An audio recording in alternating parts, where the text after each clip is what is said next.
Olá, pessoal, sejam bem-vindos à videoaula número 1 da disciplina de Linguística Aplicada 2. Nós vamos estar agora falando um pouquinho do conteúdo da unidade 1. Você tem esse material na apostila, tem os slides com as principais informações e nós também colocamos alguns vídeos do YouTube também. Essa videoaula vai ajudar você aprender melhor, aprender mais o conteúdo da unidade 1, tá bom? A unidade 1 nós vamos ver as teorias, né, da aprendizagem e também as teorias de aquisição da linguagem, não nessa ordem necessariamente, tá bom? Mas esse é o conteúdo da unidade 1. Eu espero que você tenha um bom aproveitamento e, é claro, isso daqui vai contribuir para você preparar o seminário, caso você tenha escolhido, ou seja, dado a você um tema que está lá na unidade 1, tá bom? O seminário é a avaliação que a gente vai fazer, você vai apresentar em forma do tópico escolhido, sorteado para você, e essa videoaula vai ajudar você a fazer isso, tá bom? Eu vou apresentar aqui para você o material logo, no PowerPoint. Esse é o material que a gente preparou, tá certo? Na unidade 1 nós vamos tá vendo behaviorismo, tá? Como teoria de aquisição da linguagem. Aí depois vamos conhecer as teorias, né, da aprendizagem de línguas, né? E aí conhecer algumas coisas como a gramática universal, o Language Acquisition Device, algumas coisas relacionadas ao inatismo, tá bom? E aí vamos conhecer as principais teorias de aprendizagem de língua, dando ênfase ao construtivismo, tá bom? De Vygotsky, tá certo? Aí vamos conhecer também alguns conceitos, né, que ele descreveu, apresentou, e é bem interessante, tá bom? Então, geralmente são feitas algumas perguntas, né, sobre a natureza da linguagem. Por exemplo, a linguagem ela é aprendida ou é inata? Você já nasce com esse dispositivo para fala, né? Pergunta. Os linguistas eles têm procurado responder, os cientistas da linguagem, né? A linguagem é uma habilidade separada, ela se encontra num cantinho ali do cérebro, ou é um elemento do desenvolvimento cognitivo, ou ela se entrelaça, né, com o seu desenvolvimento cognitivo da mente, né? Desenvolve-se gradualmente e tem fase distinta. Crianças e adolescentes aprendem melhor que adultos uma segunda língua. Então você já vê aí as perguntas que vão despertando a curiosidade da gente de saber sobre essa questão do idioma, tá certo? Da aprendizagem de idioma, principalmente essa última pergunta aí. As teorias, elas são organizadas em teorias do processo e teorias das condições, e a gente vai conhecer o conceito delas aqui, né, em português, né, o que é o Process-Oriented Theories e o Condition-Oriented Theories. A primeira, elas procuram explicar como a mente processa novas informações, tais como formação de hábito, indução, fazer inferência, levantar hipótese e fazer generalizações. Aqui é um modelo, né, do behaviorismo, do cognitivismo, tá certo? As teorias baseadas nas condições têm a ver com os contextos, né? Elas procuram enfatizar a natureza dos contextos humanos e físicos para aprender, por exemplo, um idioma, né?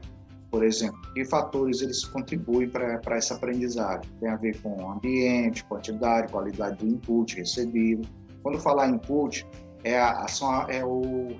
a informação, tá certo? Que a pessoa recebe de vocabulário, de visual, aspecto visual, tá bom? Estilos e fatores de aprendizagem individuais, como a idade também, ok? Um exemplo é o behaviorismo, como sendo teoria, né, chamada de Process-Oriented Theory, um exemplo. Tá? Como exemplo de aquelas teorias baseadas nas condições, nós vamos ter o cognitivismo, o construtivismo, e mais especificamente o construtivismo social de Vygotsky. Mas aqui, logo de cara, vou apresentar para você o que é o conceito, por exemplo, como por exemplo, que o cognitivismo vê a linguagem, né? O construtivismo também. Por exemplo, a linguagem é uma parte do desenvolvimento cognitivo, a aprendizagem de línguas é vista como um processo mental, E a aprendizagem de língua é vista como um processo de teste de hipótese, levando à formação de regras, ou seja, você vê um determinado aspecto da língua, então você gera hipótese para ver se aquilo dali é verdadeiro em outras situações. Tá? A mente é como um computador, né, pelo cognitivismo, ela recebe informações processadas e produz a saída. Os dois conceitos lá do input e do output do computador. O construtivismo, por outro lado, ele vai fazer, né, ele é orientado para explicar isso a partir do mundo, das experiências que a gente tem com o mundo. Tá? Então, por isso que nós temos o construtivismo mais cognitivo, representando o Jean Piaget, aquela questão dos estágios, né, do desenvolvimento cognitivo, né, da aprendizagem, e o de Vygotsky, que é amparado, né, pelo interacionismo. Né? Do behaviorismo, né, nós vamos ter aqui dois termos bem importantes que você já conhece, eu acredito, sobre a questão do condicionamento clássico e o condicionamento operante, representado no caso por Skinner.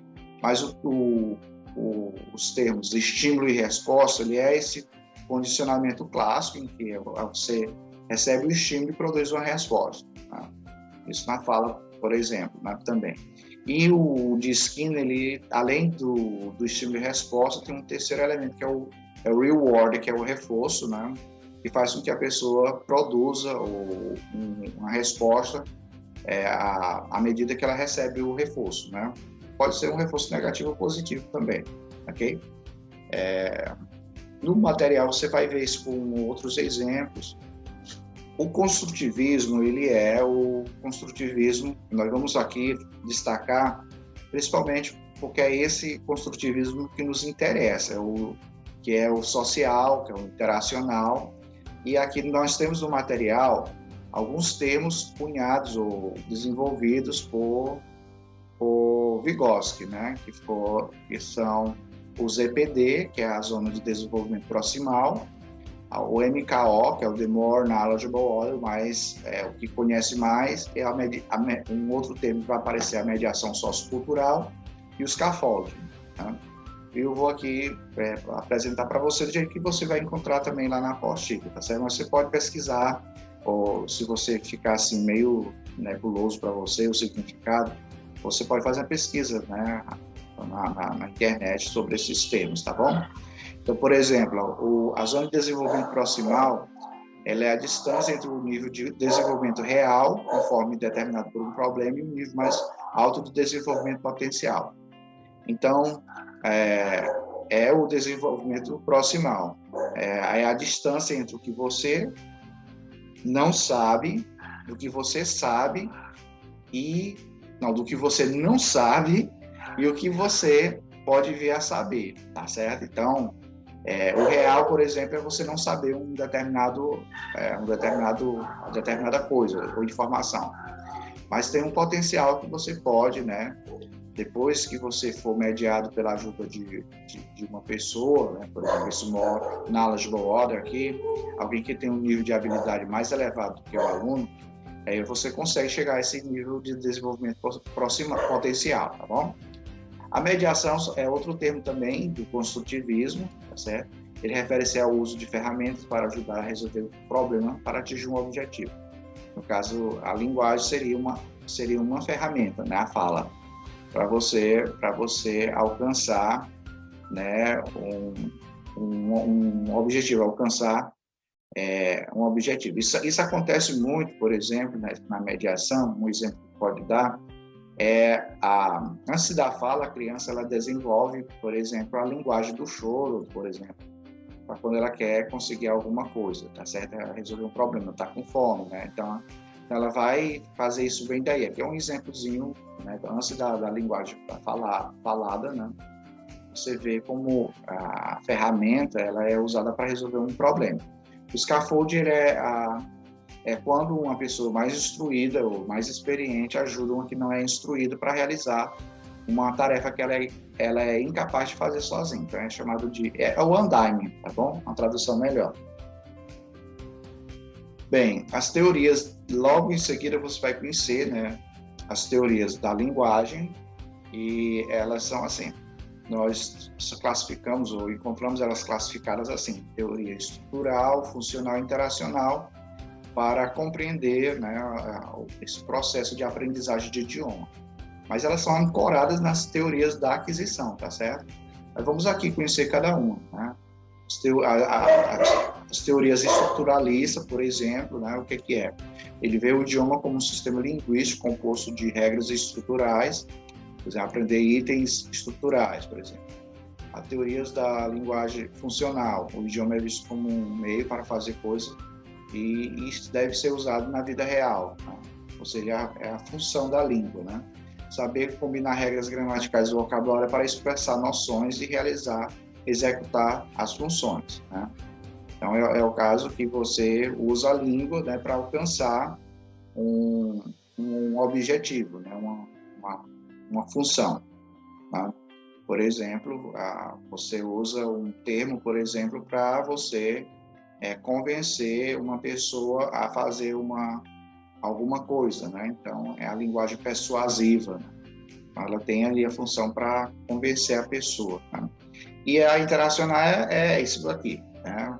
É manter as relações sociais, é a comunicação a serviço das relações sociais, conhecer as regras para usar em contextos variados, se comunicar adequadamente. Aí entra a questão, né, de usar a língua. Aqui nós temos algumas, para a gente finalizar essa videoaula, nós temos aqui uns termos, né, que aparecem na apostila. Eu deixei aqui bem ampliado para você ver como é que é descrito, por exemplo, o behaviorismo, a